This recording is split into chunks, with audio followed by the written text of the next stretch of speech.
Today on the bench is the Half-Ass Farms F2 shitty cylinder head. Give a little background on that while I'm setting up, but pretty much what I've got going on. This is a 6.9 IDI. Some astute people might have noticed the pre-chamber cups here before I even started. But the problem here is the cylinder head gasket has found its way under the exhaust valve from cylinder number 4 here. So what I've got to do, I was trying to, so I've already ground the valve on my valve grinder. Clean that up, it'll probably be alright. But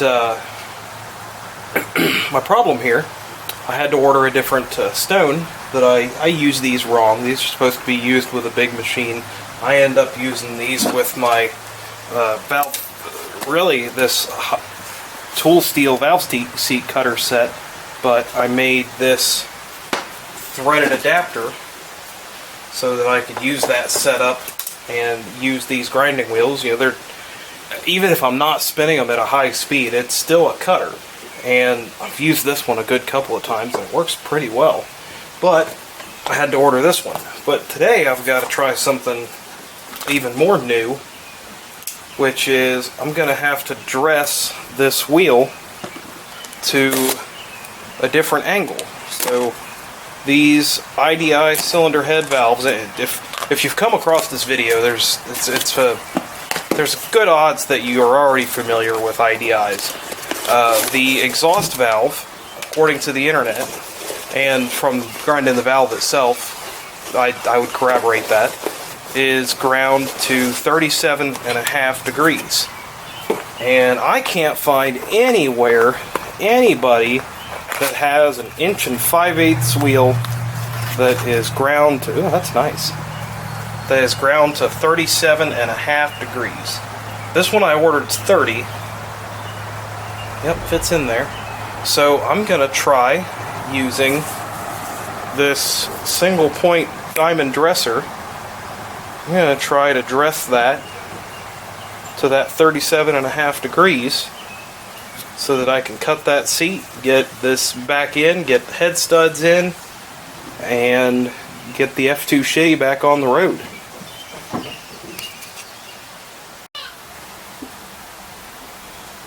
So just a tickle of background on this project while I'm getting this set up and indicated in. I think that'll work. So this truck, it's a 1966 F250. I'll probably flash a picture up right about somewhere in the middle of the frame. And we bought it from a guy, younger guy down in Norman, Indiana, which seems to be about a one-horse town, and the one horse died 15 years ago. The allegation is that this truck was in a John Mellencamp movie, which I rented that movie and watched it, and it was awful. It was not worth the, I don't know, $1.99 or whatever it was to rent. So I would not advise it. But I would corroborate that indeed this is the truck that was in that movie. So that's pretty neat. And we figured, you know, it's pretty well worth keeping around. However, finally got it running, finally got the title worked out. That was an adventure. But apparently Indiana is all about getting shit boxes back on the road. This was a no title situation, but I traded an F14 Farmall for it, so I figured, you know, what's the worst that can happen is that I've got a bunch of pickup truck parts to sell. So we get this thing going, and hopefully I get around to making a bigger, longer video.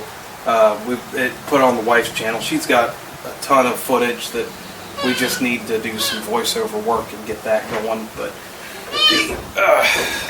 the whole idea, the whole thing, we got it going. Got brake parts replaced. Got the motor running. Got everything seemingly kosher, and then it spun a rod bearing. So, and it was knocking something awful. Maybe I'll splice that video in here. But we tore the engine out, tore it apart, found that, yep, number 4 rod bearing had spun, So I ended up buying a replacement engine, a 360. This was a 352 V8 that was in it. I ended up buying a 360 off of the Facebook Marketplace for $200. Allegedly ran when pulled, barn kept. I probably believe that, but it wasn't kept in a very dry barn, wasn't kept in a good barn, because I think it was cylinders 5 and 7. I don't remember which two, but 2 of the cylinders were completely garbage. We had to beat the pistons out, and I was not interested in spending the money on this project to have machine work done on a block. So the 352 and 360, for anybody who doesn't know, share for the most part rotating assemblies. The only thing that's different, wow, that is way out. The only thing that's different, effectively, is the piston bore diameter. So we decided the best course of action would be to, son of a bitch. Best course of action would be to swap. What the fuck did I do with the... So we built up a good 352 from that block that had good cylinders in it, and used the main bearings and rod bearings and rods from the 360. So we got that running. Got that in, got it running, everything was cool. And then it spun a rod bearing. The luck with this damn pickup truck. But not being one to give up, we, $10 on a Saturday, we decided to just try and roll another bearing in, and that seemed to have at least slightly worked. It brought the oil pressure up for a while, but it wasn't making oil pressure until damn near 5,000 RPM. So I decided, screw all this, screw these gassers, we're going diesel. So I found someone selling a running 6.9, 69 420 engine and transmission, 4-speed. I think it was a T19 and a transfer case. This had an NP 435 in it. We ended up using that. But anyway, mated the 6.9 to the 435 and got it in the truck and got it running, drove it a little bit, but it had an awful miss. So I ended up earlier this week pulling that cylinder head and finding exactly what we just saw. So this truck is just so damn cool. I want to get it back on the road, but we're getting there. Alright, I'm going to quit yakking and get this thing indicated in and then bring you back.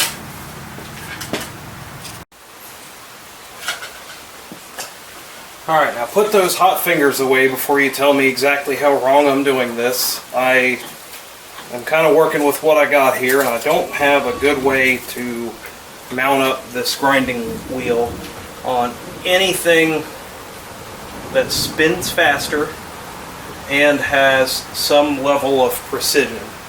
So I'm setting it up here on the lathe. And I seriously considered doing something to protect the bedways, but I ended up deciding I'm not going to be able to get a piece of cardboard in there very reasonably.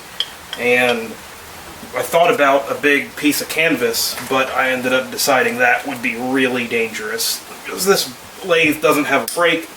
Well, it doesn't have, a foot brake that kills the motor and all that. And if that thing got sucked in, getting sucked into a lathe does not sound fun. So we're going to raw dog it. I've got the compound here set at 36.5 degrees. I went and looked at the valve grinder again, and that's what I ended up settling on. So that should be, and I'll lap the valve in, and if I have to make any adjustments, I'll do it on the valve on the grinder instead of you know, adjusting this wheel and then adjusting the seat again, that would be all right.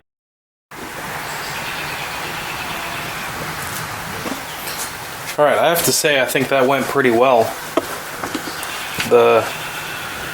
It didn't take a bunch of material, so it must have been close to the right angle. I haven't lapped it yet. I'll clean this head off.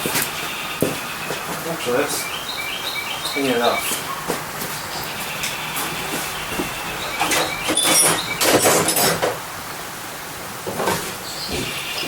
Got a lapping compound. Alright, it's good and pretty much even. And then about the right spot, just a little bit south of outside.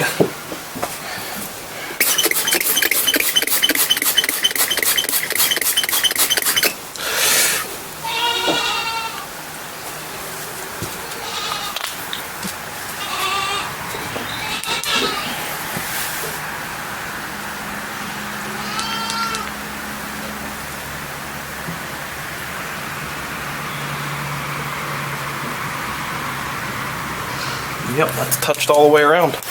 All right.